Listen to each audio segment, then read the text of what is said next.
We are back with another tier list. We're going to be doing Doctor Who Season 1 Antagonists. Now, I didn't call them villains because I feel like villain is such a, specific category, and not everyone on this list kind of falls in there. But I'm going to be looking at it based on evil. So, of course, evil. Looking at the variations of the evil, the types of evil that they are. So let's look at the categories. At the top, we have pure evil. Now we know what this is. This is evil for evil's sake. This is original evil. This is primordial evil. This is the essence of evil. Characters here are carrying out their one true purpose, which is chaos and destruction, and they don't care who falls by the wayside when this happens. It can tend to be one-dimensional sometimes, but I think that's sort of the idea. Underneath that is tyrannical evil. This evil is ambitious. It wants to create an enduring, power structure to control, to carry out its means. Tyrannical wants to rule the world, control the world, bring the world under its own order or its own view. Underneath that, we have opportunistic evil, and this is evil which is self-serving. It's greedy. It is evil for personal gain, self-preservation. Underneath that, we have tragic evil. This is evil that is twisted by pain, by loss, by some sort of trauma, by manipulation. It is evil that is not born but made, right?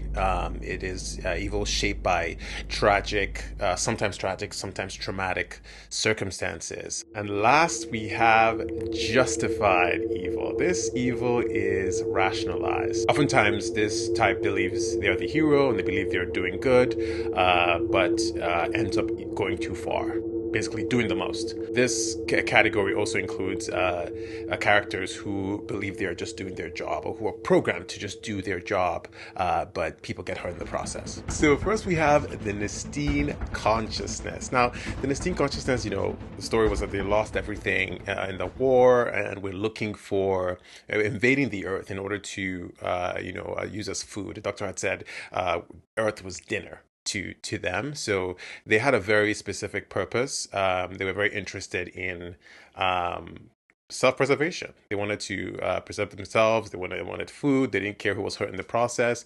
I would put them, the Nestine consciousness, as opportunistic evil.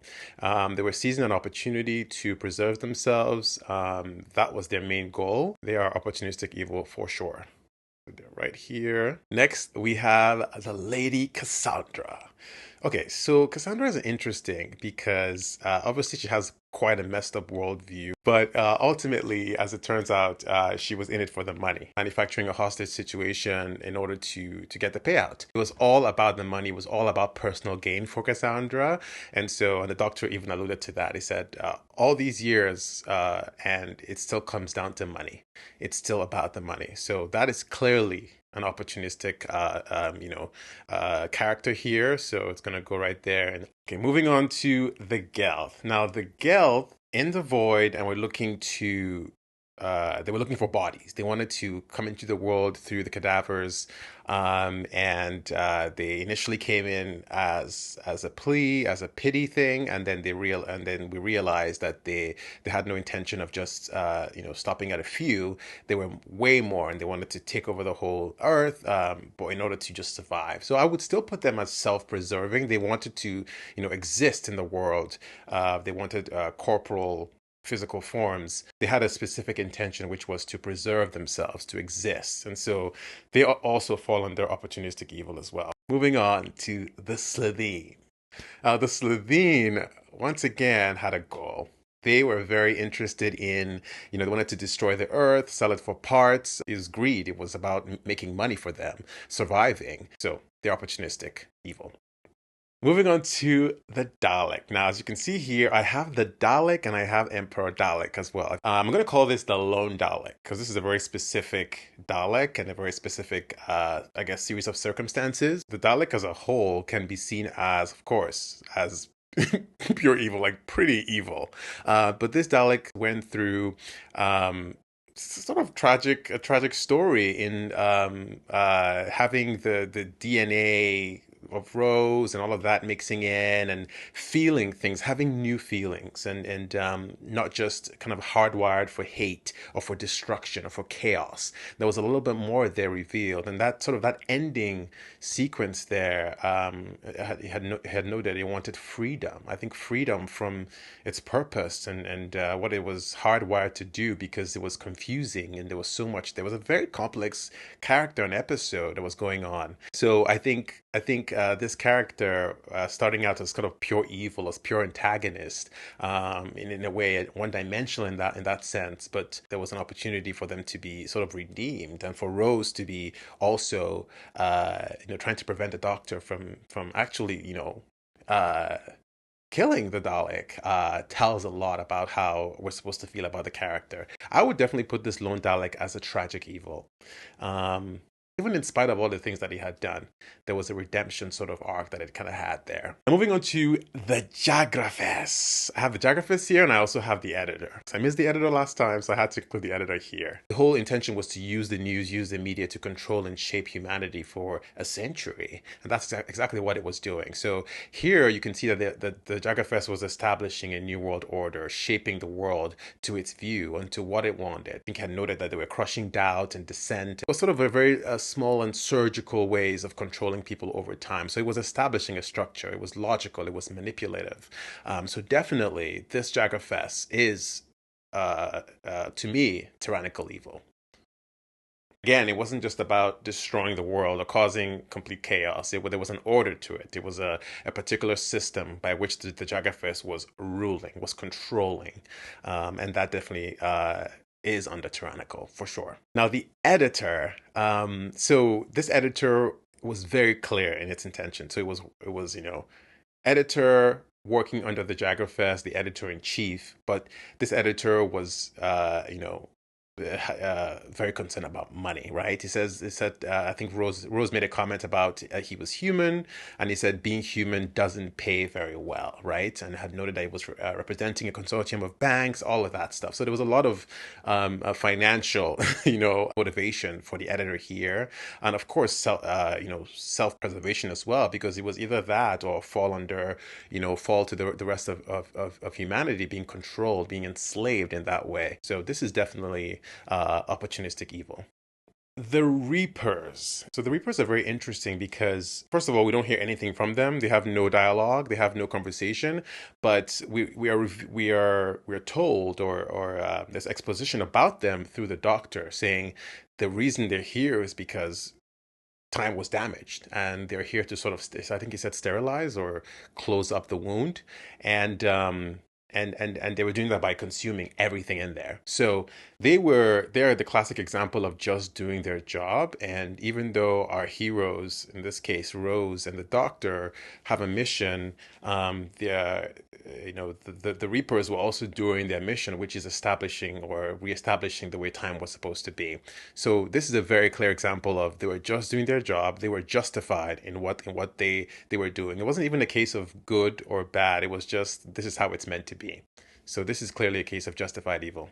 Now we have the nano genes. So I have here, of course, the picture of the "Where's My Mummy" child, the empty child. So the whole thing here is they were doing what they were programmed to do. They're programmed to fix, to heal. They were, their intention was to bring this child to life. They were doing a good thing, but then, as the Doctor noted, they went from that to trying to heal and fix the whole world into what their image of that should be, which is what they did with the boy. So they had a very specific, they were just programmed to do one thing, and they were doing it, but of course it led to chaos, and it led to of course hurt. So they're another case of, to me, justified evil.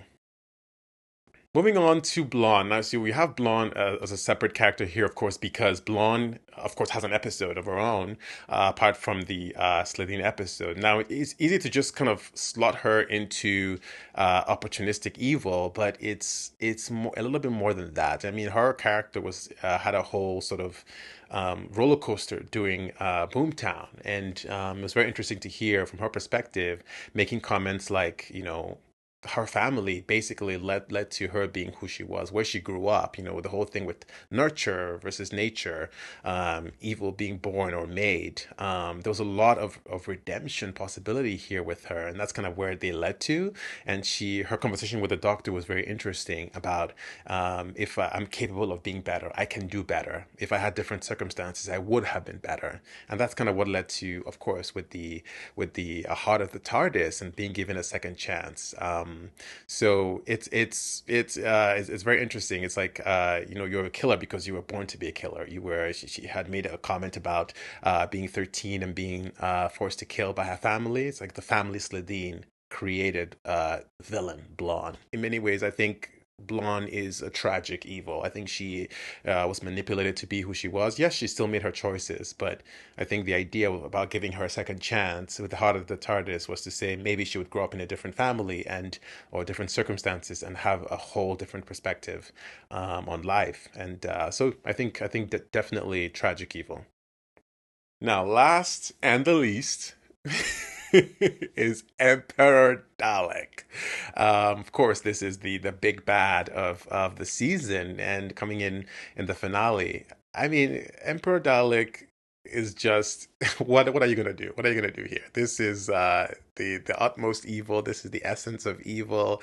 The whole idea is to destroy everything and everyone that's not a Dalek. In this case, during the episode, it was converting humans to Dalek. Those were the Daleks that were there, but destroying all humanity in them. There was a level of kind of worship element to it, which could even put him toward the tyrannical evil side of just establishing an order. But at the end of the day, even though wanting to be God and calling himself the creator, it was all about destruction. It was all about chaos. It was all about relishing in that, and that's kind of where the pure essence of the Dalek is. So yeah, it was like purging humanity and other types of life and turning into Dalek is destruction. So I think that is the essence of evil there. I kind of want to put him in tyrannical just because of the whole kind of like I am a god, I am a creator side to it, but I gotta put Dalek in pure evil. The Emperor of the Daleks, pure evil. Original sin. Okay. Look at that. I mean, a lot of these characters from season one, we see most of them are opportunistic. Many times, that and tragic evil are a little bit more layered in terms of, the backstory, why they are the way they are. I think a lot of villains and antagonists are written, eventually with a development arc, which usually leads to an opportunistic or kind of tragic storyline. And I think that's where a lot of villains fall. But sometimes you do have the pure, we do have and we do need the pure antagonists who are they just relish death, destruction, chaos, and that's what they want, and there's no other redemption for them. Funny enough, the Doctor represents an antagonist to these characters. I wonder where these characters would rank the Doctor as as a villain or antagonist of their own story. Oh, there you have it. What do you think of the list? Do you disagree? Tell me in the comments. Oh, thanks for watching. See you on the next ranking.